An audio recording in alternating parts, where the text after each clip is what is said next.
Child conservation foundation और राष्ट्रीय सेवा भारती के साथ प्रति सप्ताह होने वाली ये 301वीं बैठक है।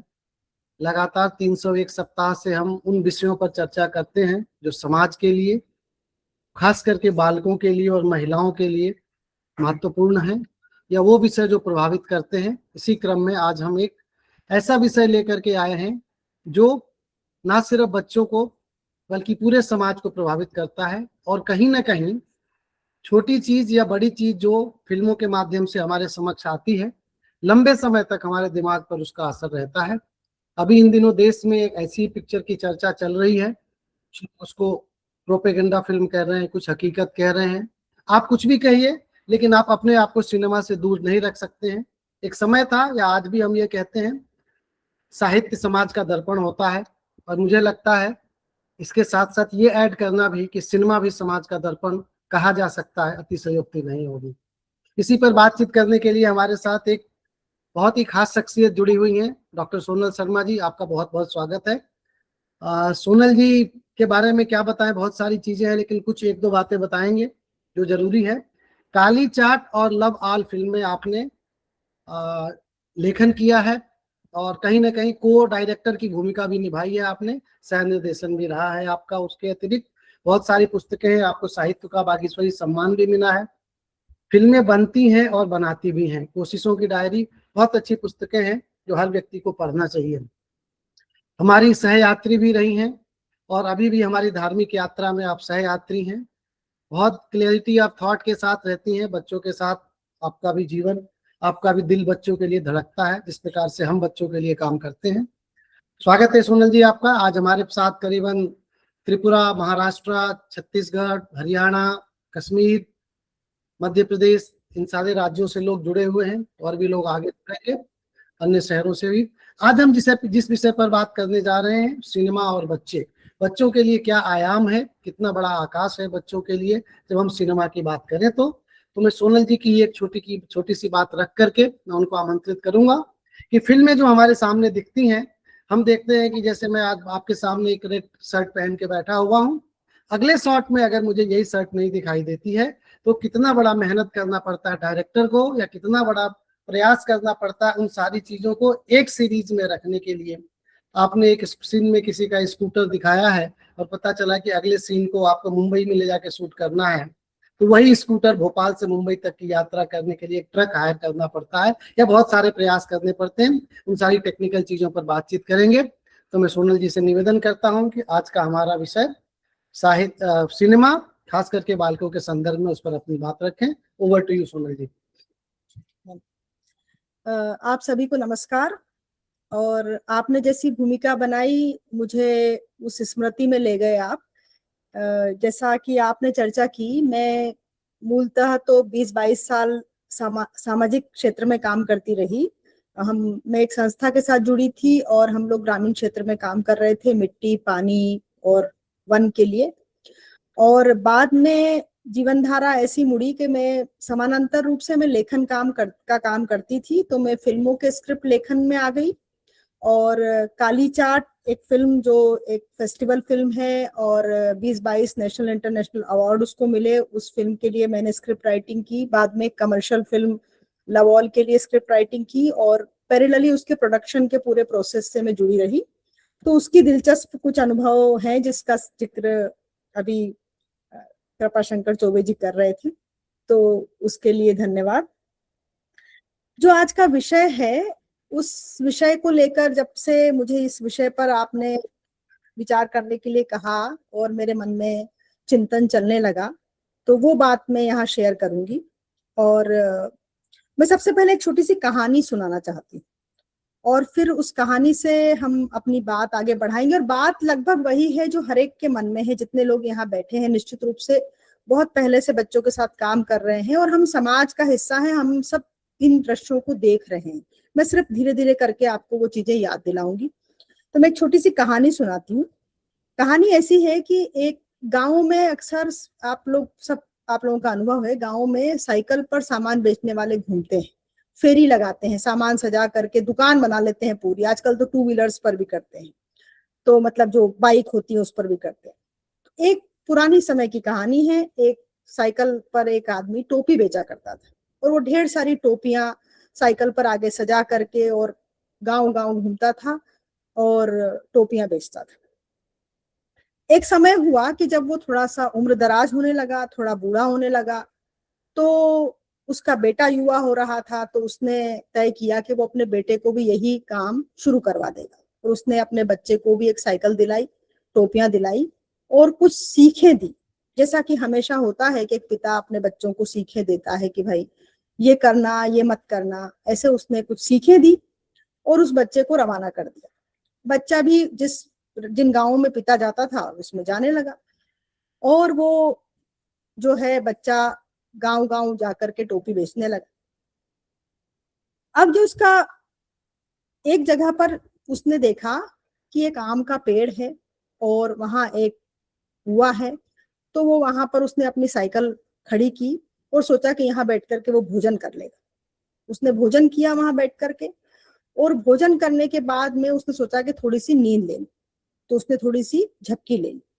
तभी उसने क्या देखा कि पेड़ों पे से कुछ बंदर उतर आए और वो बंदर जो है वो साइकिल पे सजी हुई टोपियां निकाल रहे हैं। वो टोपियां निकाल करके पेड़ पे चढ़ गए। अब लड़का थोड़ा सा घबराया और लड़के ने घबरा करके आसपास देखा और थोड़े से पत्थर फेंके और चिल्लाया, लेकिन बंदरों पे कोई असर नहीं हुआ। बंदर तो उल्टा उसकी मजाक उड़ाने लगे। तभी लड़के को एकदम से ध्यान आया कि उसके पिता ने उसे कोई सीख दी थी। उसके पिता ने उसे सीख दी थी कि बंदरों से टोपी कैसे छुड़ाना। उसे याद आ गया और उसने क्या किया कि अपने पैकेट खोला, उस पैकेट में से टोपियां निकाली और एक टोपी को लेकर के उसने अपनी उंगली पर नचाया। अब देखा उसने कि बंदर सब पेड़ों से उतर आए और सामने खड़े होकर टोपी नचाने लगे। उसको अपने पिता की बात याद आ गई कि पिता ने कहा था कि जैसा जैसा तुम करोगे बंदर वैसा वैसा करता है। तो बंदर से टोपी छुड़ाने का ये नुस्खा है। उसको मजा आया, उसने नृत्य देखा बंदरों का, थोड़ा एंजॉय किया, फिर उसने टोपी सिर पे लगाई, बंदरों ने भी टोपी सिर पे लगा ली। अब उसको और आनंद आया। फिर उसने बड़े घुमा करके टोपी को जमीन पे फेंका। जैसा कि उसके पिता ने कहा था कि टोपी फेंकोगे तो बंदर टोपी फेंकेंगे, लेकिन इस बार ऐसा नहीं हुआ। बंदरों ने टोपी नहीं फेंकी। लड़के को लगा कि शायद मैंने थोड़ा करतब ठीक से नहीं किया। उसने एक और टोपी निकाली, उसने फिर नाचा कूदी सब किया, फिर टोपी फेंकी। सब कुछ किया बंदरों ने, लेकिन जब फेंकने की बारी आई तो टोपी नहीं फेंकी। ऐसे करते करते उस लड़के की 8-10 टोपियां मैदान में बिखर गई और थोड़ी देर में एक बंदरों का झुंड आया और वो बची हुई टोपियां भी लेकर के पेड़ पे चढ़ गया। अब ये तो बड़ी दुर्घटना हो गई। लड़का उदास होकर के बैठ गया। तो उधर से एक वृद्ध सज्जन निकले, एक दादा निकले। उन्होंने देखा और उन्होंने कहा, उस लड़के से पूछा, अरे मैं तो तुम्हें पहचानता हूँ, तुम तो वही टोपी वाले के लड़के हो, तो क्या बात है भाई, तुम क्यों उदास हो? तो उस लड़के ने कहा कि बताइए दादा, मेरे साथ ऐसा हुआ, मैंने अपने पिता की कही हुई हर बात मानी, जैसा उन्होंने कहा वैसा किया, लेकिन इसके बाद भी इन बंदरों ने मुझे धोखा दे दिया। तो उन दादा ने एक बड़ी गजब की बात कही, जिसके लिए मैंने ये कहानी आपको सुनाई। उन दादा ने उस लड़के से पूछा कि बताओ कि बंदर से टोपी छुड़ाने की ये तकनीक तुमने किससे सीखी?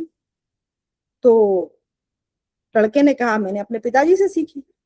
तो जैसे तुम अपने पिताजी से तरकीब सीख कर आए हो कि बंदर से टोपी कैसे छुड़ाना, ऐसे ये बंदर भी अपने पिताजी से सीख कर आए हैं कि जब कोई बुद्धू बना है तो नहीं बनना और टोपी जमीन पे नहीं फेंकना। तो मूल बात यह है कि असल में ऐसा होता नहीं। हम ये बात जानते हैं कि बंदर अपने पिताओं से सीखते नहीं हैं, बंदर जो हैं वही रहते हैं। और आदमी के साथ में ये एक तरह से कहना चाहिए कि उसको वरदान भी है और अभिशाप भी, कि वो अपने पिछली जनरेशन से सीखता है, अपने आसपास के वातावरण से सीखता है। वो लगातार चीजों को जो आसपास उसके घट रहा है उस सब से वो बदलता है, लगातार बदलता है। ये उसके विकास के लिए एक तरह से वरदान है, इसी से मनुष्य मनुष्य बनता है। और दूसरी ओर उसके लिए लगातार चुनौती भी है, क्योंकि वातावरण और वातावरण में होने वाली चीजें उसको बदलती है। तो ये एक भूमिका मैंने बनाई, ये चीज, ये संदर्भ आगे हमारी बातचीत में काम आएगा। दूसरी बात जो महत्वपूर्ण है वो ये है कि मैंने आपको कहानी सुनाई, क्योंकि मैं ट्रेनिंग के फील्ड से जुड़ी रही हूँ, तो थोड़ा सा मुझे अनुमान है और आप सब भी जानते हैं कि कोई भी संदेश दूसरे तक पहुंचाने का सबसे अच्छा माध्यम कहानी होती है। कहानी बहुत पावरफुल चीज है, हम कहानियों से बने हैं।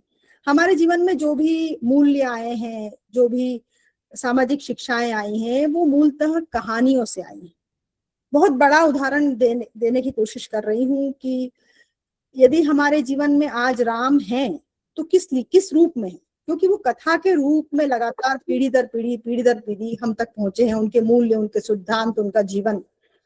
तो कहानी बहुत पावरफुल चीज है, और कहानी के साथ लोक कथाएं, गीत, संगीत, सब कुछ मिलकर के हमें हम तक ज्ञान पहुंचने का माध्यम है।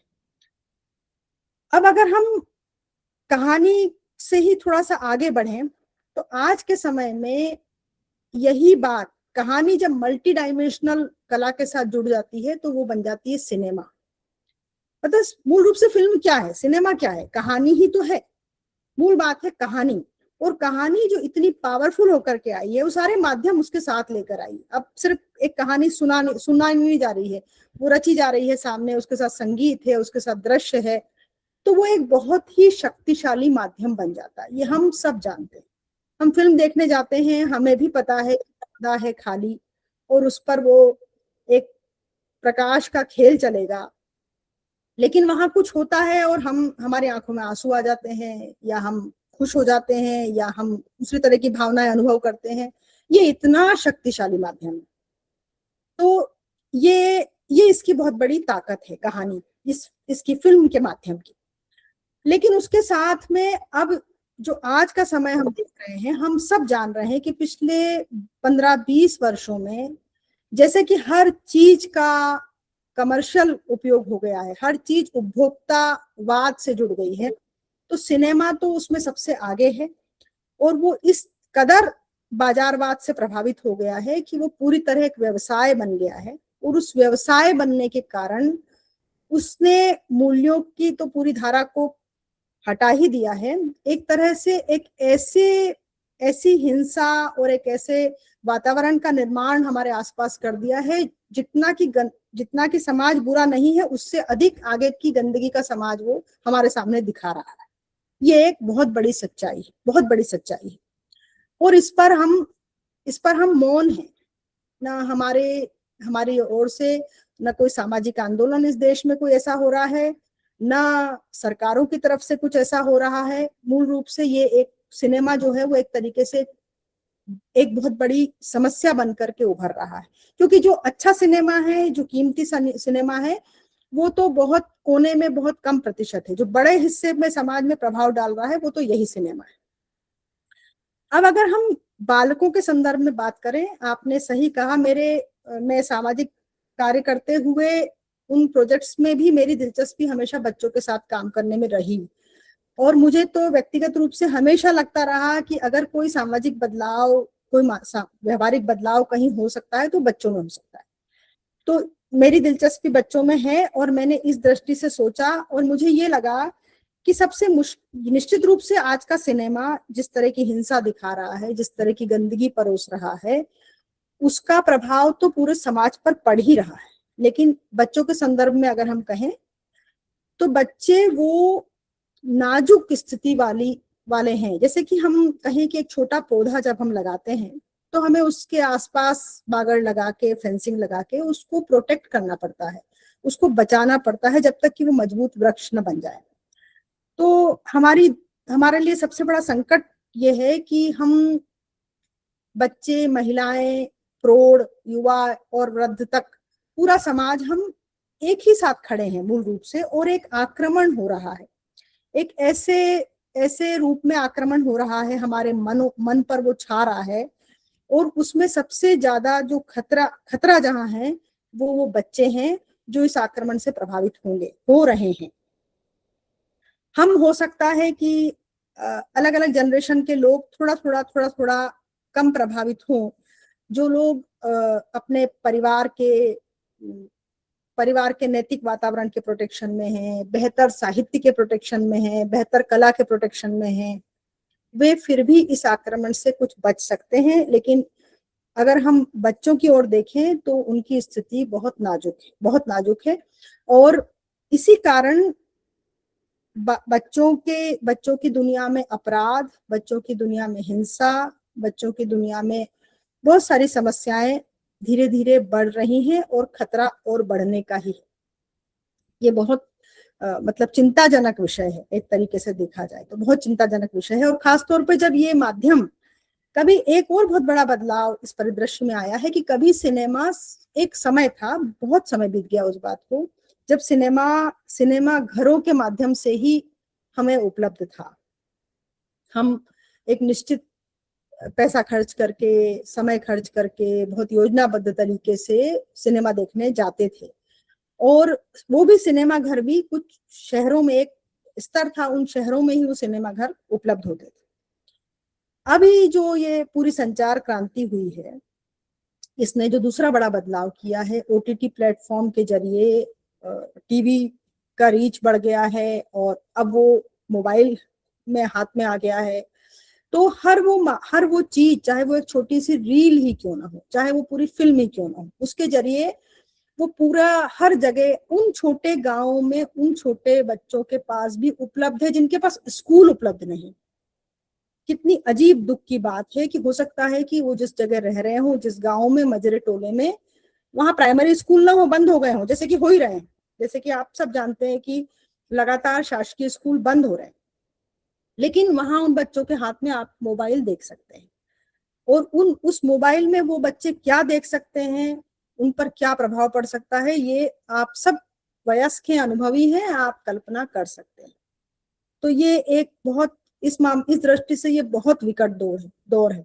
मतलब मैं जानबूझकर इस विषय पर इस चर्चा कर रही हूँ। मुझे खुशी है कि ये प्लेटफॉर्म है जहां कम से कम इस जरिए हम ये बात उठा सकते हैं।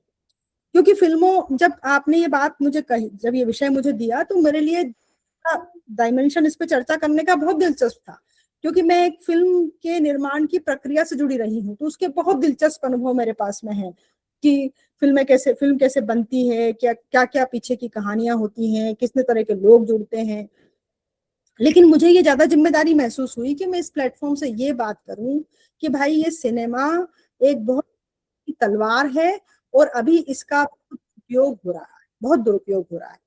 हम मैं फिर याद दिलाऊं, जब मैंने कहा कि हम मूलतः हमारे जीवन में जो शिक्षाएं आई, जो हमारे जीवन में संस्कार आए, उनका माध्यम हमेशा कथाएं रही हैं।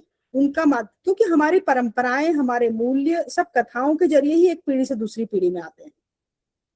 अब क्या हुआ है कि वो जो पीढ़ी दर पीढ़ी आने का जो क्रम था, जो परिवार की जो व्यवस्था थी, वो तो धीरे धीरे कमजोर हो रही है। बहुत कम बच्चे हैं जिनके पास दादा दादी होंगे जो उनको कहानी सुनाएंगे, माता पिता के पास समय नहीं है। उन स्थितियों में भी वो गैप भी यही माध्यम भर रहा है। लगातार बच्चे मोबाइल पर हैं या लगातार फिल्में देख रहे हैं लोग, और उन फिल्मों के जरिए वो सारी हिंसा, वो सारा कलुष उनके अंदर जमा होता जा रहा है। तो ये जो लोग बच्चों के अपराध से जुड़े हुए मुद्दों पर काम करते हैं, जो उस दृष्टि से उनको बचाना चाहते हैं, जो सुधार घरों में काम करते हैं, उनके लिए तो ये बहुत चिंतनीय बात है कि कैसे इस आक्रमण को रोका जाए, कैसे इस आक्रमण के विरोध में कोई वातावरण बनाया जाए। क्योंकि ये एक बहुत गंभीर विषय है, बहुत चिंता का विषय है। कोई रूल्स रेगुलेशंस इस पर काम नहीं कर रहे हैं।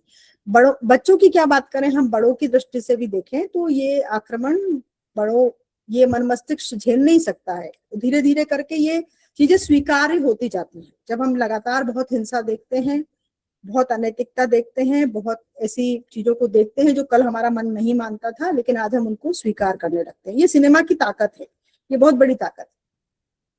बेहतर उपयोग भी हो सकता था, बेहतर उपयोग तो कमाल का हो सकता था। मतलब आप सोचिए कि जब ये इसका रीच इतना अधिक है, तो ये शिक्षा की कमी जहां होती है उसकी पूर्ति ये कर सकता था, लेकिन कर नहीं रहा है। मैंने एक फिल्म की चर्चा सुनी थी और मैंने इस संदर्भ में जब मुझे बात करनी थी तो मैंने उस फिल्म को देखा भी। एक फिल्म है फ्रीडम राइटर्स, अमेरिकन फिल्म है। उस कथा का मूल स्वर यह है कि अमेरिका में ऐसे बच्चे जो ब्लैक हैं या ऐसे समुदायों से आते हैं जो मूल धारा में नहीं है, और वो उन लगातार समाज की प्रताड़ना के कारण वो अपराधी बन गए, बाल अपराधी। तो वहां की सरकार के नियमानुसार उन्हें कुछ स्कूलों को, सरकारी स्कूलों को या ट्रस्ट के स्कूलों को बाध्य किया गया कि उन्हें पढ़ाया जाए, उन्हें स्कूल में एकोमोडेट किया जाए। तो वो एक ऐसे स्कूल की कहानी है जहां इस तरह के बच्चों की कक्षाएं चलती। पूरा मैनेजमेंट, पूरा स्कूल सिस्टम इस बात को पसंद नहीं करता है कि उनके यहाँ वो बच्चे जो तथाकथित रूप से अपराधी हैं, जेल जा चुके हैं, सजा प्राप्त हैं, वो आए। लेकिन फिर भी एक शिक्षिका वहां आई है, एक यंग लेडी है जो उन बच्चों के साथ काम करना चाहती है, उसके मन में है कि मैं काम करूं, और वो जुड़ी है और उसको संघर्ष कर रही है, क्योंकि वो बच्चे आक्रामक हैं, वो बच्चे कक्षा के नियम नहीं मानते हैं। उस शिक्षिका के लिए बहुत चुनौती है, लेकिन वो एक रास्ता निकालती है। मैं सिर्फ इसलिए चर्चा कर रही हूँ कि कैसे एक फिल्म प्रेरणा दे सकती है कि बदलाव कैसे लाया जा सकता है। तो वो लेडी जब काम कर रही है तो वो बच्चों के साथ उसकी लगातार संवाद चल रहे हैं। उस संवाद में वो एक बड़ी कमाल की बात कहती है। वो कहती है कि एक बच्चा अगर कोई ऐसी गलती कर जाता है जिसको हम कहते हैं कि अपराध हुआ है, और अगर वो कोर्ट रूम तक पहुंच जाता है, अगर वो सुधार घर तक पहुंच जाता है, तो एक तरीके से वो एक खतरनाक जोन में प्रवेश कर चुका है। अब हमें बहुत शक्ति लगेगी कि हम उसे लौटाएं, मूलधारा में लाएं, स्वस्थ समाज की दिशा में लाएं। हमारा दायित्व ये है कि हम ऐसा वातावरण बनाएं कि बच्चा वहां न जाए। मतलब हमारा पहला दायित्व है प्रिवेंशन, कि हम किसी तरीके से समाज में ये वातावरण बनाएं कि बच्चे अपराध की दुनिया में न जाए। ये बात, और ये भूमिका, उसने ये कहा कि ये भूमिका स्कूल की हो सकती है, शिक्षा की हो सकती है, क्योंकि वो समाज में, क्योंकि सबसे पहले औपचारिक वातावरण में बच्चा परिवार से निकल करके स्कूल में आता है। तो मैं फिर उस कहानी पर आती हूँ। उस महिला ने उन बच्चों के साथ एक प्रयोग किया। ये प्रयोग किया कि उन बच्चों को प्रेरित किया धीरे धीरे करके कि वो अपनी बात कहें। हर बच्चे के अंदर एक गुस्सा भरा हुआ है, एक तनाव है, और उसके पास अपनी एक कहने को कहानी है, और वो तनाव से भरा हुआ ही उस स्कूल में आया है, और वो लगातार उसके अंदर एक रिपल्शन चल रहा है, एक विद्रोह चल रहा है, वो नहीं पढ़ना चाहता। ये शिक्षिका बजाय पढ़ाई करवाने के, बजाय इसके कि वो कोर्स पढ़ाए, धीरे से उन बच्चों को इसके लिए तैयार करती है कि वो अपनी कहानी कहे, वो अपनी कहानी कहे। और ये कमाल का प्रयोग हुआ कि उस महिला ने धीरे धीरे करके उस हर बच्चे को कुरेदा और उससे कहा कि तुम अपनी, क्या तुम्हारे साथ हुआ, क्या बीता, क्या तुमने दुख देखा, वो कहानी कहो। और उन बच्चों ने वो कहानियां लिखी, और वो पुस्तक के रूप में प्रकाशित हुई और चर्चित हुई। मुझे पूरी पुस्तक का नाम और पूरी जानकारी नहीं है, मैं लेकर के उसको शेयर करूंगी, लेकिन मुझे ये बात बहुत दिलचस्प लगी कि अच्छा, ये एक तरीका, ये पॉजिटिव तरीका है बच्चों के साथ काम करने का, कि बच्चे अगर अपनी बात कहते हैं, अगर बच्चे खुल करके अपने को कह पाते हैं, प्रकट कर पाते हैं, तो ये समस्या से थोड़ा बाहर आने का रास्ता हो सकता है। लेकिन अगेन मैं फिर कहूंगी कि उन्होंने उस सिनेमा का बेटर उपयोग किया। उन्होंने फिल्म के जरिए वो बात, वो संदेश यहाँ तक पहुंचा दिया, और जितनी जगह वो फिल्म देखी जाएगी उतनी जगह लोगों के मन में ये ख्याल आएगा कि अच्छा, इन बच्चों के साथ में हम इस तरह से काम कर सकते हैं। ये सिनेमा की भूमिका हो सकती है। लेकिन हमारा सिनेमा, अगर हम कहें कि हिंदी सिनेमा, तो हिंदी सिनेमा ऐसी कोई जिम्मेदारी रेयरली निभा रहा है। मतलब तारे जमी पर या कुछ 2-4 फिल्मों के अगर हम नाम लें, तो उनको छोड़ करके मूल धारा का जो सिनेमा है वो तो इसके विपरीत दिशा में गैर जिम्मेदाराना तरीके से चल रहा है। ये मुझे लगता है। और बच्चों मतलब मूल बात ये कि पूरे समाज पर ही आक्रमण है, लेकिन बच्चे चूंकि कोमल हैं, बच्चों का मन कोमल है, इसलिए उन पर उसका असर अधिक तेजी से हो रहा है, और उसका पूरा नुकसान उनके जीवन पर होने वाला है। किताबें और बाकी चीजें गायब हुई हैं, उस स्थान को भी सिनेमा ने भर दिया है। तो एक बात तो ये है, ये जो मुझे कहनी है। दूसरा मुद्दा ये है कि अगर हम सिनेमा को उस दृष्टि से देखें, अगर हम सोचते हैं कि बच्चों में, जैसे मुझे उस फिल्म को देख करके मन में ये कल्पना आई कि आज के समय में एक जमाना था जब फिल्म मेकिंग बहुत रेयर चीज होती थी, मतलब रेयरेस्ट ऑफ रेयर लोग फिल्में बनाते। आज आप देख रहे हैं कि थोड़ा मुड़ करके पीछे देखें, ताकत देखिए, छोटी छोटी रील के माध्यम से छोटी छोटी कथाएं बनाने का एक माहौल बन गया पूरे समाज में, हर व्यक्ति कुछ न कुछ छोटी छोटी रील बना रहा है, इसका मतलब फिल्म बना रहा है। मतलब फिल्म बनाने का जो विधा है, जो कला है, वो धीरे धीरे उसका फैलाव हो रहा है, विकेंद्रीकरण हो रहा है।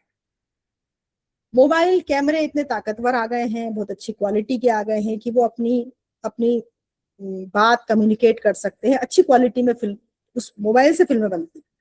तो जैसे उस महिला ने बच्चों से अपनी कहानियां कहलवाई, हम ये कल्पना करते हैं कि पॉजिटिव फिल्में, अच्छी बातें, अच्छी कथाएं, इसका एक आंदोलन चलाया जा सकता है। कभी कभी है भी, कुछ लोग कर भी रहे हैं इस दिशा में काम, कि अगर हम बच्चों के लिए ही पॉजिटिव वातावरण निर्माण की दृष्टि से सोचें कि ऐसी छोटी कहानियों को यदि हम रीलों के फॉर्म में भी लेकर के आते हैं, फिल्मों के फॉर्म में, तो वो अपनी एक जगह बना सकती हैं और वो भी वातावरण निर्माण में बेहतर काम कर सकती है। मतलब वातावरण निर्माण के दो तरीके होते हैं, एक होता है कि बुरी चीजों को धक्का मार के हटाओ, और एक होता है कि अच्छी चीजों को लाओ ताकि बुरी चीजें अपने आप थोड़ा साइड ट्रैक हो जाए। तो बुरी चीजों को हटाना माने बुरी फिल्मों, बुरे तरीके की जो फिल्में बन रही हैं, जिनको मैं बुरी फिल्में कह रही हूँ वो आप भी समझ रहे हैं, उनको हटाने की शक्ति चाहिए। पॉलिसी मैटर्स का इशू है, उस पर भी बात होना चाहिए, उस पर भी आवाज उठाई जानी चाहिए, लेकिन साथ साथ पैरेलली कुछ छोटे प्रयोग भी किए जाने चाहिए कि हम पॉजिटिव सिनेमा को किस तरीके से ला करके एक वातावरण समाज में बना सकते हैं। ये मूल बात है, क्योंकि शक्ति तो बहुत बड़ी है, सिनेमा की शक्ति तो बहुत बड़ी है, उससे तो कोई इनकार कर ही नहीं सकता है। ये मूल बात मुझे कहनी है। एक तरफा भाषण देना बड़ा कठिन होता है। अगर कोई सवाल पूछना चाहे, कुछ बोलना चाहे तो उससे सवाल है, अभी 5-7 मिनट का समय है आपके पास। जी। और कुछ आप फिल्म मेकिंग का अनुभव और अच्छा, खास करके बच्चों के लिए उसमें क्या उपयोग हो सकता है, उस पर थोड़ी बात हाँ बिल्कुल। करेंगे। तो देखिए, मैं आपको बताती हूँ, मैं 2 फिल्मों से बहुत क्लोजली जुड़ी रही, और बहुत क्लोजली जुड़े रहने से मैं निश्चित रूप से बहुत समृद्ध हुई। क्योंकि मैं आपको ये बता दूं कि फिल्म जितनी सुंदर और जितनी अद्भुत दिखाई देती है पर्दे पे, उतना ही श्रम उसके पीछे होता है, कई गुना श्रम। मैंने अपनी किताब में भी ये लिखा है, और मैं कई बार ऐसे भी कहती हूँ कि अगर किसी को ओवर कॉन्फिडेंस है कि मेरा मैनेजमेंट बहुत अच्छा है, मैं बहुत मेहनती हूँ, मैं सब कुछ कर सकता हूँ, कर सकती हूँ, तो उसको एक बार जाके वॉलंटरी या कैसे भी एक फिल्म में असिस्ट करने के लिए चले जाना चाहिए, फिल्म प्रोडक्शन में। तो उन्हें पता चलेगा कि समय, पैसा, संसाधन उसके क्राइसिस में कैसे काम करते हैं, क्योंकि वो बहुत मेहनत का काम होता है, बहुत पैसा खर्च होता है, और पैसा खर्च होता है समय के मूल्य पर, एक एक मिनट का कीमत होती है। तो मैं 2 फिल्मों से जुड़ी रही हूँ, उसकी मैं छोटी छोटी दिलचस्प बातें आपको बताती हूँ। पहली फिल्म जिससे मैं जुड़ी, उसकी बड़ी दिलचस्प कहानी है। मेरे छोटे भाई हैं, उन्होंने वो फिल्म डायरेक्ट की, और मेरे बहुत करीबी एक मित्र हैं डॉक्टर सुनील चतुर्वेदी, उनका एक उपन्यास आया था काली चाट। वो किसानों की समस्या पे था, पानी की समस्या पे था। तो हम लोग सब मित्र लोग गोष्ठी कर रहे थे, साहित्यिक गोष्ठी, और उसमें ये बातचीत, ये कहानी पर चर्चा हुई, और सुधांशु ने, जो मेरे भाई हैं, उन्होंने कहा कि वो उनके मन में ये विचार आया कि इस उपन्यास से कहानी उठा करके और एक फिल्म बनाई जाए। और हम ये बात कर रहे थे फरवरी महीने में, और हमने ये तय किया कि हम इसको रियल सिचुएशन में शूट करेंगे, मिनिमम खर्च में शूट करेंगे, और हम रियल लोगों को, जो आर्टिस्ट हैं, उनको लेंगे, और मालवी में वो फिल्म होगी। तो हमने मैं जिस एनजीओ से जुड़ी थी, उसका जो केंद्र है वो इंदौर से 120 किलोमीटर दूर पे ग्रामीण क्षेत्र में है, वहाँ हमारा एक ट्रेनिंग सेंटर है। तो हमने सारी प्लानिंग की, और प्री प्रोडक्शन एक बहुत भयंकर काम होता है, वो एक बहुत लंबी चर्चा का विषय है, कि जिसमें आपको सब कुछ तय करना होता है। मतलब स्क्रिप्ट लिखी जाती है, आर्टिस्ट का चयन होता है, उसके लिए ऑडिशंस होते हैं, किस, मान लीजिए हमारे पास 25 कलाकार उसमें है, तो 25, एक एक कलाकार के लिए 25-25 ऑडिशन, 25-25 लोगों से हम मिलेंगे और तय करेंगे कि हाँ, ये व्यक्ति इसके लिए सुटेबल है। फिर उसकी उपलब्धता, फिर संसाधन, सारा कुछ मिला करके, और हम उस गांव में पहुंचे, और हमें मिनिमम बजट में फिल्म बनानी थी। तो हमने 9 दिन, 8 साढ़े 8 दिन हमने उस फिल्म की शूटिंग की। और 8 साढ़े 8 दिन का मतलब है कि हमने समझिए कि 16-16, 17-17 घंटे उसके लिए काम किया। और उसी के दौरान की वो कहानी है कि उसमें बड़ी बारीक चीजें होती, जैसे एक छोटी सी बात चीज बताती हूँ आपको। एक होती है फिल्म में कंटिन्यूटी कि समझिए एक दृश्य है जिसमें एक लड़की है, उस लड़की ने एक पीला फ्रॉक पहना हुआ है, और अब वो दृश्य अभी इस समय आज शूट हो गया है और उसका एक हिस्सा बाकी रह गया। समझिए कि वो लड़की, वही लड़की पीला फ्रॉक पहने हुए ही किराने की दुकान पे कुछ खरीदने गई थी। क्योंकि हम यहाँ लोकेशन हमारी घर है, तो घर पे हमने कैमरा लगाया हुआ है और घर के हमने दूसरे दृश्यों को भी शूट कर लिया है, इसलिए वो किराने की दुकान वाला दृश्य हमारा रह गया है। अब वो शूट होगा परसों, जब बाजार के दृश्य शूट होंगे तब हम कैमरा वहां लगाएंगे, तब उसके साथ में वो दृश्य शूट होगा। तब हमको पता है कि अब ये लड़की जो यहाँ आई है ये पीली फ्रॉक में, उसी दिन वाली फ्रॉक में आएगी। इसे कहते हैं कंटिन्यूटी। कंटिन्यूटी में और भी बारीक चीजें हैं, पर मैंने बहुत मोटा उदाहरण दिया। तो वो पीला फ्रॉक अगर उस लड़की ने जो परसों पहना था, अगर वो खो गया तो फिर क्या होगा? खो गया, मिसप्लेस हो गया, उस पर कोई दाग लग गया, उस पर पानी गिर गया, तो कहानी तो नहीं कहती ना कि वो फ्रॉक गीला था या खराब हो गया था। तो आपके लिए वो फ्रॉक उस समय प्रॉपर्टी होता है, प्रॉपर्टी ही कहा जाता है उसको, प्रॉप्स, कि ये प्रॉपर्टी है, ये वो पीला फ्रॉक प्रॉपर्टी है जिसको आपको बिल्कुल संभालना है, जैसे हीरे जवाहरात संभालते हैं। क्योंकि अगर वो कंटिन्यूटी ब्रेक हुई तो फिर पिछले दृश्य से फिर से शूटिंग करनी पड़ेगी। तो ये बड़ी बारीक चीजें होती हैं। और उसके बाद में एक प्री प्रोडक्शन होता है, पूर्व तैयारी, उसके बाद प्रोडक्शन होता है मतलब शूटिंग, उसके बाद पोस्ट प्रोडक्शन होता है मतलब उसके बाद के काम, और उसके बाद बहुत बारीक बारीक चीजें, संगीत का काम उसमें होता है, ध्वनियों का काम उसमें होता है। जैसे एक व्यक्ति चल करके आ रहा है और उसके जूते की आवाज आ रही है, तो जरूरी नहीं है कि ऑन साइड पे वो जूते की आवाज आई हो, तो उसको फिर अलग से साउंड सिस्टम के द्वारा उसमें वो एग्जैक्ट जो जूता उसने पहना है उसकी आवाज को उसमें डाला जाता है। इस तरह से ये बड़ा बारीक काम है। ढेर सारे आर्टिस्ट जुड़ते हैं, ढेर सारे एक्सपर्ट्स जुड़ते हैं, तब जाकर के एक फिल्म निकल करके आती है।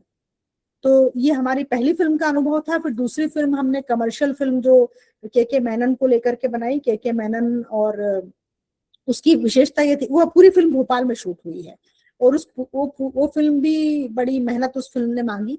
और मैं बाई चांस, ये एक मतलब विशेष बात हो गई कि दोनों फिल्मों में बच्चों की बड़ी महत्वपूर्ण भूमिका थी। ये इत्तेफाक है, कई बार फिल्मों में बच्चों की भूमिका नहीं होती। काली चाट में उस परिवार के, उस गरीब परिवार के 3 बच्चे हैं और उन तीनों बच्चों की एक खास भूमिका है और वो बड़ा संवेदनशील उसका कैरेक्टर है। इसी तरीके से जो लावॉल अगर फिल्म जिसकी मैं बात कर रही हूँ, उस फिल्म में देखे तो उसमें तो जो मुख्य किरदार है वही एक बच्चा है, एक ऐसा बच्चा जिसका पिता नहीं चाहता कि वो खेले और वो छुपकर खेल रहा है, वो छिप करके खेलता है और उसके पिता से छिप रहा है क्योंकि उसके पिता के मन में खेल के प्रति घृणा बैठी हुई है। तो वो भी एक दिलचस्प कहानी है, उसमें भी बच्चे की बहुत महत्वपूर्ण भूमिका है। तो दोनों फिल्मों में बच्चों की भूमिका महत्वपूर्ण रही है। और शूटिंग का तो जैसा मैंने बताया कि उसका तो अनुभव का एक पूरा लंबा खजाना है। मुझे तो ये लगता है कि बच्चों को एक्सपोजर देना चाहिए शूटिंग साइट का, कि वो देखें ताकि उन्हें पता चले, और वो ढेर सारे करियर ऑप्शंस उसमें देख सकते हैं कि क्या क्या हम कर सकते हैं। सिर्फ हीरो बनना, नाचना ही फिल्म नहीं होता है। फिल्म में पीछे जो टेक्नीशियन काम करते हैं वो एक से बढ़कर एक एक्सपर्ट होते हैं। तो कई ऐसे क्षेत्र हैं जिनमें कि बच्चे अपनी भूमिकाएं तलाश सकते हैं। ये भी एक एंगल है, बच्चों को दिया जाना चाहिए। हर बच्चा पढ़ाई करेगा, एकेडमिक्स में जाएगा जरूरी नहीं।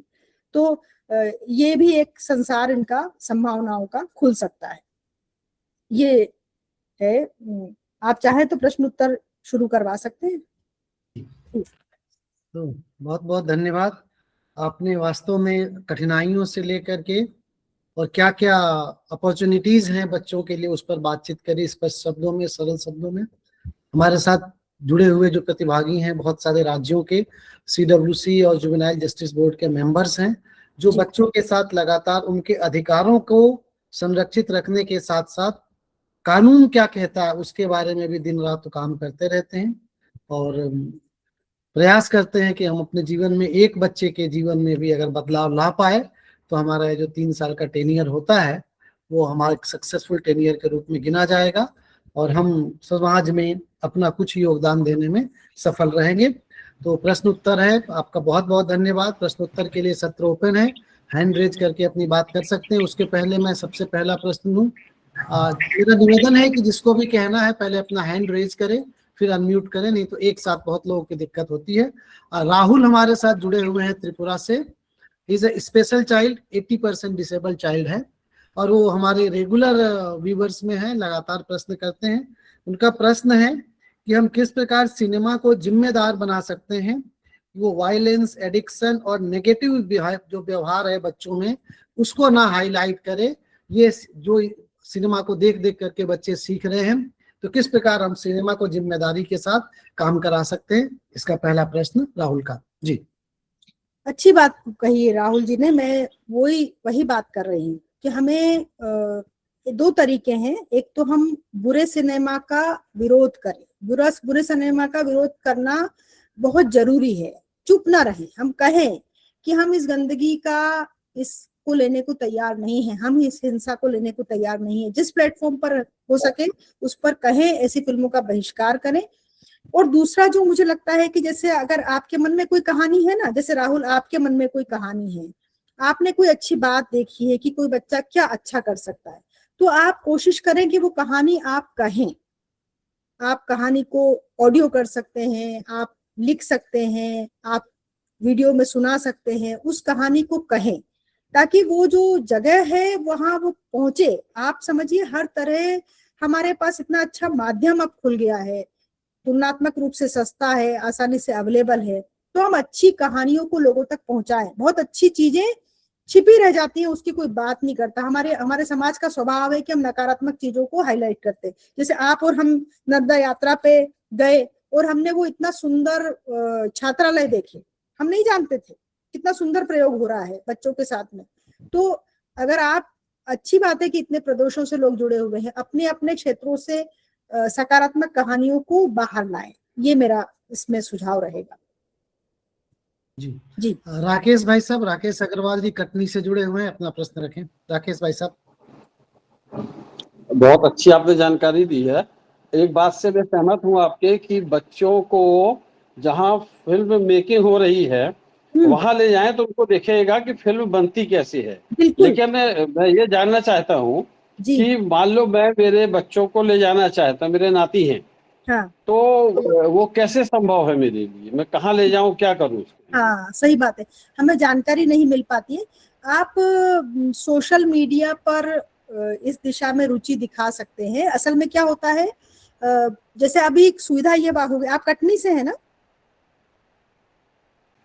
जी, हाँ कटनी मध्य प्रदेश। हाँ जी, हाँ जी, मैं इंदौर से बात कर रही हूँ।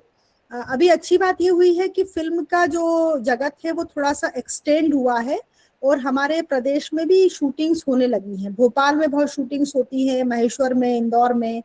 तो इसकी सोशल मीडिया पे कभी सूचनाएं मिलती हैं। उस सूचना के माध्यम से हम ऐसा योजना बना सकते हैं कि हम अपने बच्चों को ले जाएं। हालांकि थोड़ा सा ये है एक स्पेशल टास्क है। जैसे कि अब हम लोग जब शूटिंग कर रहे थे भोपाल में, तो हमारे परिचितों को, कुछ लोगों को पता चल पाया था केवल, क्योंकि फिल्म की यूनिट नहीं चाहती कि बहुत ज्यादा डिस्टरबेंस हो। तो कुछ बच्चे आए थे और हमने उन्हें मौका दिया था कि वो हमारे जो दर्शक दीर्घा वाली जगह है वहां बैठ करके शूटिंग देखें। तो आप इसको फॉलो करते रहे, देखते रहे मीडिया में कि अगर कहीं अवसर मिलता है कोई शूटिंग का, तो आप विनम्रता पूर्वक वहां उस यूनिट से ये कह सकते हैं कि हम आपको बिल्कुल डिस्टर्ब नहीं करेंगे, हम एक तरफ खड़े होकर के इसको देखेंगे। वो हो सकता है। दूसरा, जो फिल्म मेकिंग से जुड़े हुए लोग हैं उनके संपर्क में रहने से भी वो आपको जानकारी दे सकते हैं कि हाँ यहाँ शूटिंग है, यहाँ आप आ सकते हैं या देख सकते हैं। उनके साथ संवाद करवा सकते हैं। कोई अनुभवी व्यक्ति है, कैमरामैन है, उसके साथ बात करवाइए बच्चों की, तो वो कहानियां सुनाएगा, तब बच्चों को रुचि आ सकती है कि अच्छा ऐसा काम होता है, ऐसे कर सकते हैं। ऐसे तरीके हो सकते हैं। आउट ऑफ वे है, करना चाहिए। स्कूलों को सूचनाएं मिलना चाहिए, मिलती नहीं है सूचनाएं लेकिन। तो जी बहुत सोनल जी बहुत जब अगली धन्यवाद पिक्चर आपका। बनाएंगी तो हम बहुत समय बहुत ले लेंगे। धन्यवाद। जी मेरे मेरे संपर्क में ये भोपाल में ही एक सज्जन है जो हाँ जी फिल्म इंडस्ट्री के लोग उपलब्ध कराते हैं लोकेशन पर। हाँ, देखिए देखिए, मैंने कहा ना, तो लाइन बढ़िया, आपकी बात से ऑफिसर, ध्यान में आ गया, मैं उनसे संपर्क कर लूंगा। धन्यवाद लाइन बहुत बहुत। ऑफिसर भोपाल में बहुत लोग हैं। जी जी। सोनल जी जब अगली पिक्चर बनाएंगी तो निश्चित रूप से हाँ, हमें मैं बताएंगी। इस माध्यम जी से बिल्कुल खबर करूंगी। जी लक्ष्मण जी त्रिपुरा से जुड़े हुए हैं, लक्ष्मण सर अपना प्रश्न रखें। नमस्ते सोनल मैडम। जी एक्चुअली इन आवर हेरिडिटरी वंश जी परंपरा जो है ना, हम्म तो पिता माता से तो सब कुछ आ रहा है ना, इसके साथ परिवेश है, जेनेटिक्स एंड द एनवायरनमेंट दोनों मिल जी करके कोई बच्चों को दिशा दे रहा है। आजकल बिना सिनेमा को रुकना बहुत ही कठिन काम है, ये असंभव है। इसका प्रभाव इतना conventional system is going on continuously and affecting the society, both positive minded and negative minded. My question actually, हम बच्चों के लेके पेरेंट एंड सन डॉटर मिल करके सिनेमा देखने के लिए कि कोई अपॉर्चुनिटी नहीं होना चाहिए, क्योंकि हर सिनेमा में खून है, ड्रेस कोड तो बहुत ही रफ होता है, कोई ऐसा डिस्ट्रक्टिव सीन है जहाँ कोई मर्सी नहीं है, जहाँ कोई विवेक नहीं है, कॉन्साइज नहीं है, वो कमर्शियल मनी इनकम के लिए बिजनेस के लिए ये कर रहा है। ये तो हर बच्चों के हृदय में, मन में ऐसा भावना पैदा कर रहा है ना, बड़ो होने के बाद वो वही भावना को साकार देने के लिए प्रस्तुत हो रहा है। जी बिल्कुल। Once upon a day, suppose a child, he thought that once upon a time I have seen a destructive scene. Let me practice. Let me have that very opportunity to do something, to earn something, to kill something by wearing the dress code, whatever may be done. So in this scenario, how we can save the child? बहुत मार्मिक, बहुत आपने ऐसी बात कही है जिसको बोलते हैं ना कि नब्ज छूना, यही तकलीफ है सबसे बड़ी। और एक जो आपने ध्यान दिलाया, जो मैंने चर्चा नहीं की थी, इस नए सिनेमा ने क्या किया है पता आपको? एक समय था जब हमारे लिए फिल्म देखना एक पारिवारिक उत्सव होता था, कि एक परिवार इकट्ठा होकर के फिल्म देखने जाता था। अभी फिल्म ने परिवार को तोड़ दिया है। अभी माता पिता के साथ बच्चे बैठ के फिल्म नहीं देख सकते, भाई बहन साथ में फिल्म नहीं देख सकते, क्योंकि फिल्म के 10 मिनट में क्या दृश्य प्रस्तुत हो जाएगा हमें नहीं पता इतना। और दूसरा, इतनी हिंसा है, और निश्चित रूप से जो हम देखते हैं, जो हम सुनते हैं, वो बच्चा प्रैक्टिस करना चाहता है। मैंने कहा क्योंकि वो वनरेबल है। बड़े तो जानते हैं कि ये नहीं करेंगे, लेकिन बच्चा तो कर सकता है। तो ये बिल्कुल आपने सही कहा। मुझे जो व्यवहारिक बात समझ में आती है ना, वो केवल ये आती है कि हम सिनेमा को तो कैसे बदल पाएंगे, वो बहुत बड़ा पॉलिसी मैटर है। हमें थोड़ा सा किताबों की तरफ लौटना चाहिए, हमें थोड़ा सा कथा साहित्य की तरफ, हमें किसी दूसरे माध्यमों से, जैसे आजकल ऑडियो बुक्स का चलन हो गया है, ग्रुप्स बना करके कहानी सुनाने का चलन हो गया है, ऐसी चीजों का भी हमें थोड़ा सब्स्टिट्यूट डेवलप करना पड़े, मनोरंजन के ऐसे साधन जिनसे कि हम दूसरे माध्यमों में शिफ्ट हो सके। टफ है, बहुत टफ है। कुछ काम वास्तव में सरकार ही कर सकती है। ये बहुत बड़ी चुनौती है सरकार के सामने कि वो इस माध्यम को रेगुलेट कैसे करे, कैसे इसमें से गंदगी जो आ रही है इसको रोके। तब तक के लिए हम सिर्फ ये कर सकते हैं कि हमारी जो संस्कार शिक्षा है, जो हमारी चली आ रही परंपरा है, उसको किस तरीके से थोड़ा सा बागड़ बना के थोड़ा इस तूफान को थाम सकते हैं, थोड़ा ही। पर यह है कठिन स्थिति। बिल्कुल। रंजना जी नोएडा से जुड़ी हुई हैं। रंजना दीदी अपना प्रश्न रखें। जी, सभी को सादर नमस्कार मेरा। ये बात सत्य है कि साहित्य के जरिए जो है अनादिकाल से बच्चों की जो है परवरिश हुई है और उनकी प्रेरणा मिली है, और यही एक आपने जो बताया वो सच्चा रास्ता है कि किताबों और कहानियों के माध्यम से बच्चों को मोटिवेट करें। एक चीज मैं शेयर करूंगी, सिर्फ 2 मिनट चाहिए। भाई साहब, आपको यदि ध्यान होगा तो मैंने 10-11 में एक मथुरा के बच्चे को रेस्क्यू किया था, और उसका पिछले हफ्ते फोन आया कि दीदी पहचानो मैं कौन हूँ, आज वो होटल मैनेजमेंट कर रहा है।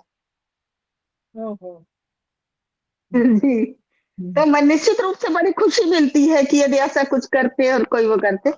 तो आपने जो बताया बहुत अच्छा था, बहुत अच्छा लगा, और निश्चित रूप से हमें किताबों की ओर मुड़ना चाहिए। आपकी इस बात से हम सहमत हैं। Thank you ma'am.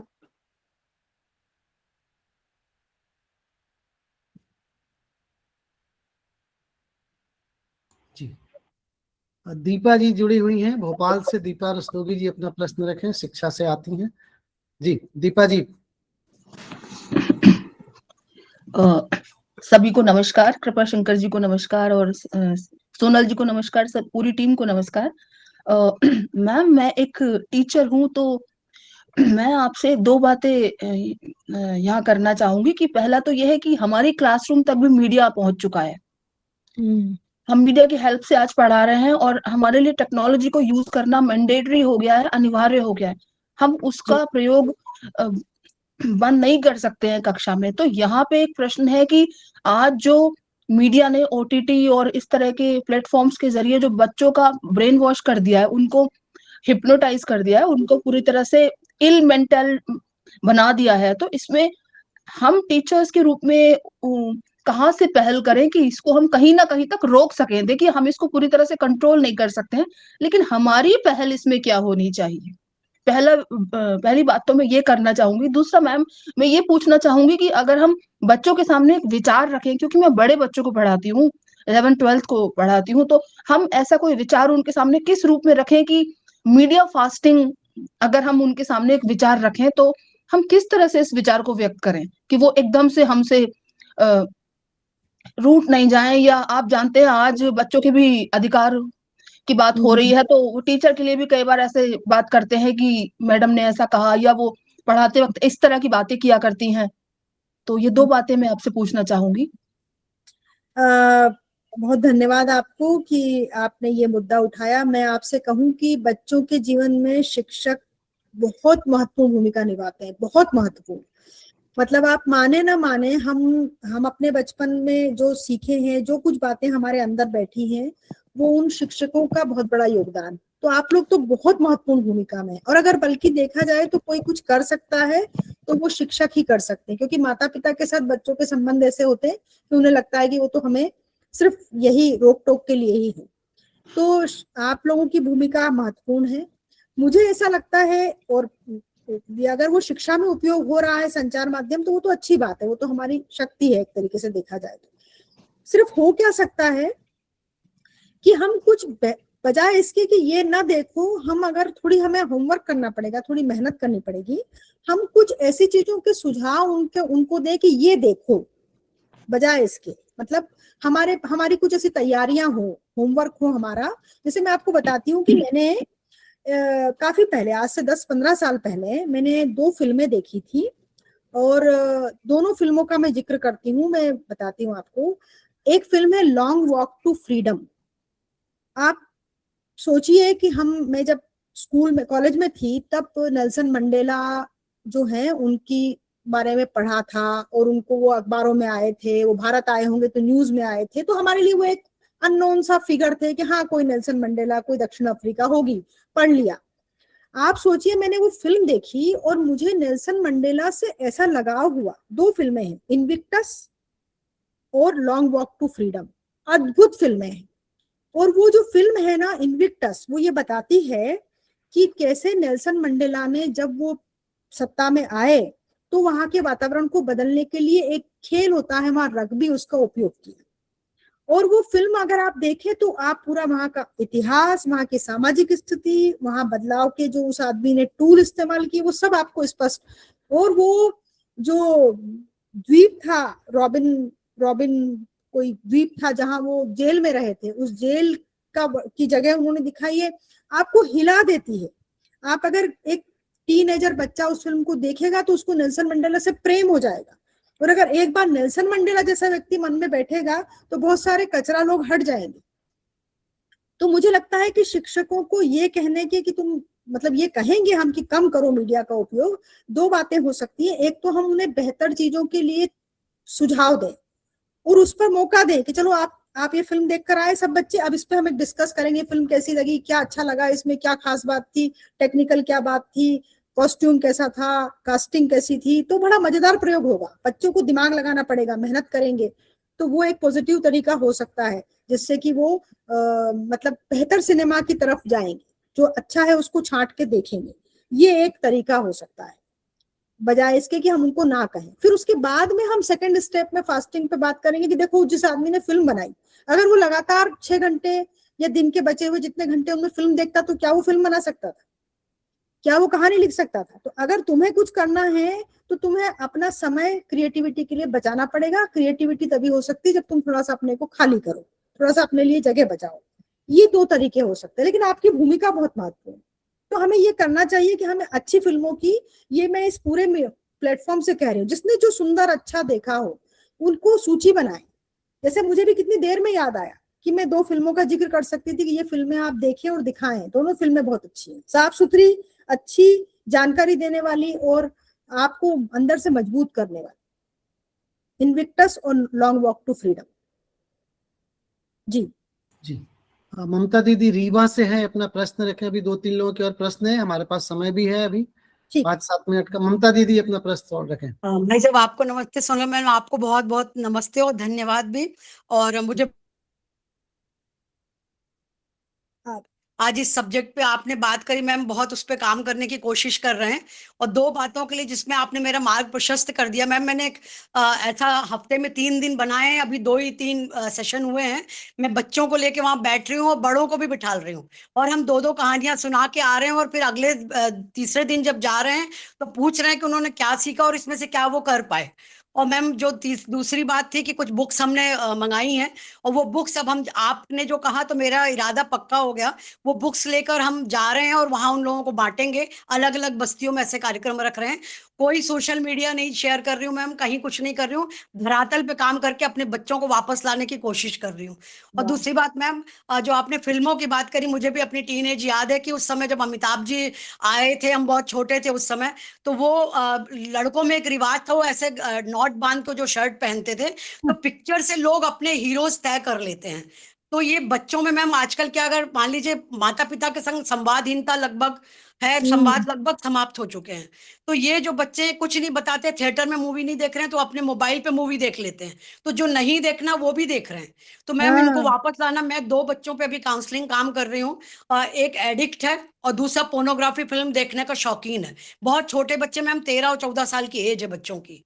तो मैं उन पे काम कर रही हूँ मैम। तो मैं चाहती हूँ कि जो आपने फिल्म वाला बताया, तो हम कुछ ऐसी छोटी छोटी मूवीज ऐसे बस्तियों में ले जाके प्रोजेक्टर से दिखाएं तो फायदा हो सकता है। बिल्कुल बिल्कुल हो सकता है, बिल्कुल हो सकता है। अच्छी फिल्मों के नाम सब शेयर करें, एक जी क्लब मैम। बनाए, वो सब डालें कि ये अच्छी फिल्म है, ये अच्छी फिल्म है। जैसे जी। मुझे याद आए तो मैं लिस्ट दे दूं, तो सब जी। मिलकर के उसको देखें, ये जिन दिखाएं। फिल्मों का आपने जिक्र किया मैम, इनमें से 1-2 फिल्में और कुछ हिंदी मूवीज की निकाल के ऐसा भी सोचा मैम, क्योंकि इस पे अभी तैयारी नहीं है मेरी, बाकी पुस्तकों पे और इस पे तैयारी है जिन पे हम काम भी कर रहे हैं। मैं किताबों पर तो मैं हमेशा कहती रही हूँ, पर मुझे खुद जी। को भी लगा कि फिल्मों की भी हमको एक लाइब्रेरी ऐसी बनानी पड़ेगी, मैम क्योंकि हम किताबें मेरी तो दोस्त नहीं है, एक बार मैं हल्का सा दिखा भी देती हूँ। बहुत बुक्स का कलेक्शन है मैम मेरे पास में, और मुझे अच्छा बहुत लगता बढ़िया। है किताबें पढ़ना। तो मैं चाहूंगी मैम कुछ से सजेस्ट कर दें, कृपा शंकर भाई साहब को आप दे देंगे तो हम ले लेंगे। जी तो नाम जी सजेस्ट कर दें, परचेज मैं कर लूंगी मैम। जी जी बिल्कुल। Thank you ma'am. और सबसे बड़ी बात आपने इंदौर बताया, इंदौर मेरा मायका मैम, तो वैसे भी अच्छा लगा आपको मिलके। Thank you ma'am, thank you. Manikant ji भाई साहब अपना प्रश्न रखें। मणिकांत जी छतरपुर से हैं, मणिकांत गुप्ता जी। जी भाई साहब, सभी लोगों को यथोचित अभिवादन। मैं यहाँ CWC का मेंबर हूँ और पिछले कई सालों से विद्या भारती से जुड़ा हुआ हूँ। तो यहाँ मैं जब CWC में काम करते हुए 1-1.5 साल हुआ मुझे, मैं जो अनुभव कर रहा हूँ कि देखा जाए तो हर बच्चे की ऊपर जो है उसकी कहानी के ऊपर एक फिल्म बन सकती है। लेकिन आज जो फिल्म बनाने वाले हैं वो अधिकांश निगेटिविटी पर हंसते हैं। उनकी नकारात्मकता पे, उनके कौन से ऐसे उनके साथ में दुर्घटनाएं घटी हैं उनके ऊपर फिल्म बनाते हैं। अगर बच्चों के पॉजिटिविटी के ऊपर, बच्चों ने क्या अच्छा किया इस पे ऊपर फिल्म बने तो शायद समाज को अच्छी दिशा मिल सकती है। और आपने एक जो विषय अभी कहा था कि जैसे फिल्म बच्चों को दिखाना चाहिए, उसके बारे में अपना कैरियर बना सकते हैं। तो चूंकि हम छतरपुर जिले से आते हैं, कई पिछड़े क्षेत्रों में इन सब बातों की अवेयरनेस में नहीं होती है। तो कहाँ ऐसा हो सकता है, जैसे मैं विद्या भारती से जुड़ा हूँ तो हम बच्चों के अपने देश दर्शन के कार्यक्रम के तहत ये ऐसी चीजें बना सकते हैं। अगर आप लोगों का ऐसा उसमें थोड़ा सहयोग मिले तो हम इस दिशा में अच्छा काम कर सकते हैं। और हम CWC में रहते हुए हमारी क्या भूमिका हो सकती है कि हम और अच्छा कर पाए, आप लोगों के साथ में सहयोगी बन के अच्छा कर पाए, इसके लिए आप थोड़ा सा मार्गदर्शन करिए। बिल्कुल, मैं सोचती हूँ कि हम एक छोटी मोटी कोई वर्कशॉप कर सकते हैं, छोटी सी स्क्रिप्ट डेवलपमेंट की। छोटा स्क्रिप्ट डेवलप करना, मोबाइल से शूट करना और फिल्म बनाना कोई बहुत मुश्किल चीज नहीं है। ये एक नया अभियान शुरू हो सकता है। तो आपके जो अच्छे काम है उनका डॉक्यूमेंटेशन हो जाएगा और वो शेयर किए जा सकेंगे।